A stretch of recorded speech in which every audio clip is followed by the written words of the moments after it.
Listen to this podcast now on the Red Apple Podcast Network.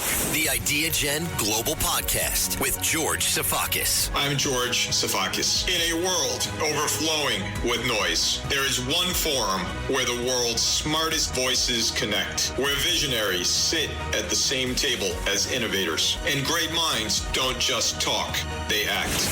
Download all of Red Apple Media's podcasts right now through your favorite podcast platform. Sunday morning. With us today is Mike Rogers. He was a congressman in the great state of Michigan from 2001 to 2015. Then he lost the Senate race by a close call, 17,000 votes. Well, the morning before, he was winning. The night after, he was losing. What happened? Only God knows. Well, Mike Rogers, I'm not going to speculate because nobody wants to speculate a few years later. But you were with the FBI for many years. You were a congressman for 14, 15 years. And you believe in law enforcement. Michigan, what the heck is going on in Michigan? Tell us. Well, I, honestly, in the last year, since Donald Trump's been elected, some good things are happening. Reshoring is happening in Michigan. You know, we've lost under the Democrats. They've been in Lansing for the last 10 years, and they've held this Senate seat for 32 years. And, excuse me, good things are happening now because we're starting to get reshoring that's going to get more of those manufacturing jobs back. Huge. I can't tell you how important that is to our state. And actually having an advocate in Washington, D.C., you know, we used to have an air base in the UP of Michigan. That's gone. We used to have a submarine tracking station in Michigan. That's gone. We used to build submarine components on the west side of the state. Gone. Shipbuilding on the east side. Gone. Tank building. Gone. Here's the thing. All of that still happens. It just doesn't happen in Michigan. And I argue it's because we just haven't had people with leadership capabilities back in the United States Senate to help us make sure that we're in the game on defense industrial building. And so good things are happening mainly because of that reshoring. All of this tax relief that's coming come April is going to make a huge improvement in a lot of working families' lives. We have 3 million overtime working families. Think of the money that's going to get shoved right in their pocket when they need it most. Really, really important. And same with tip workers.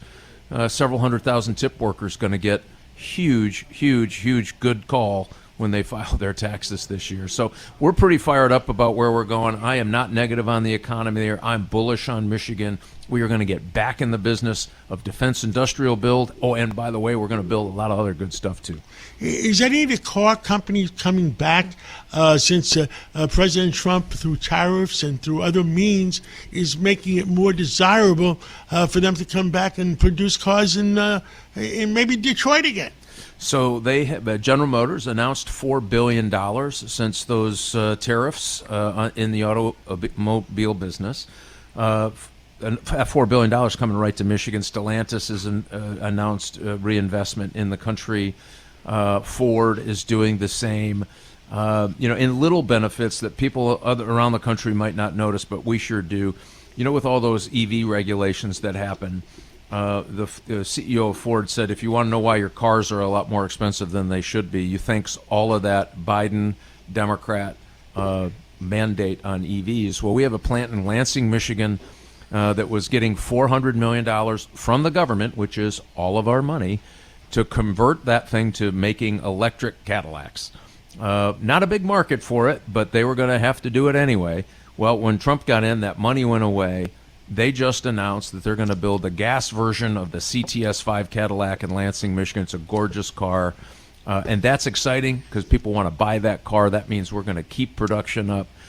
Those kinds of things are huge. So all the naysayers, in Michigan and around the country aren't really seeing that. They're just missing the whole picture about what good things are happening in manufacturing in Michigan. Ford and General Motors, which their headquarters was in Michigan forever. And I understand on electric vehicles, EVs, so I'm using the word electric vehicles because not everybody knows the technical word of EVs. Right. Ford took a $19.8 billion write-off, and General Motors took $9 billion write-off because they're looking at pure electric vehicles doesn't work anymore, and it's that gas vehicles work and the combination of gas and hybrids. Yeah. Hybrids. Yeah. I mean, that's a lot of write-offs. Well, and to you and I who have been in business, we know what write-off means. To the average listener, that means they lost. They lost $9 billion. They lost that $16 billion. $19.8 billion. Yeah. My God! I mean, lost that money. You know, I may be doing well, but $19 billion to me is still a lot of money. Oh my gosh, it's a lot of money to anybody, and they lost it. That's what's important to know. Hard to make up $19 billion, and the mandates that they gave to the automobile dealers themselves. You told them that you had to buy these chargers. Told them they had to take bays that they would normally do repairs and make money offline so that they'd have a storage place to work on electric batteries when something bad happened. I mean, all of those costs, they're going to have to eat all that money. I mean, the Democrats in this crazy policy damn near ruined two great American car companies. Toyota, interestingly enough, said, we're not in it. We don't want any money. I remember that. Yes, and guess what? Guess what? They're like the number one seller of hybrids in the country of the United States because they said, we think the market is going to hybrids. This is what happens when bureaucrats in Washington decide what kind of car you should drive. It has proven to be an outrageous fiasco for attracting and building on manufacturing. So it's going to take us a little while to get out of it, but man, we're doing it now. But there's a lot of new jobs being created with President Trump bringing back jobs to Michigan and car jobs. Completely, and you'll appreciate this as an entrepreneur. A guy was telling me the other day he bought a small tool and die shop in the city of Detroit. He said, I wasn't sure if I could save it, but I was going to try. And he said, right after that, Trump announced the tariffs. He said, my workload tripled because Japanese car companies were calling him saying, hey, we want to start building in the United States. Can you build these parts and this part and that part? I talked to a guy, first time in 25 years, adding a second shift in one of these small plants because of the number of orders that happen because it pays to actually build it in the United States. Small little guy in a little place called Portage, Michigan, adding 30 manufacturing jobs. And this is a small town. That's huge. Those are middle class. So Michigan jobs. is making a big comeback. I think so. And by the way, when all of these taxes people start realizing what money is coming into their pocket in April. I think it's going to be a very good year for the economy, not just in Michigan but around the country. Well, Mike Rogers, you were a congressman for 15 years. You were an FBI guy for how many years? I was FBI for 6 years. Yeah, 6 years. Just under. I hope you make U.S. Senate and help straighten out that mess in Washington. Oh my God! We need some more common sense. They need another adult in the room, and I'm going to be willing to do that, John. Mike Rogers, thank you so much for coming on this Sunday morning, and we'll catch up again real soon. I hope so. Every week, the Payne family cuts straight to the real financial story. The one question, Bob, everyone's asking is, are we in an artificial intelligence bubble? You've been through boom and busts. What do you think? No hype, no myths.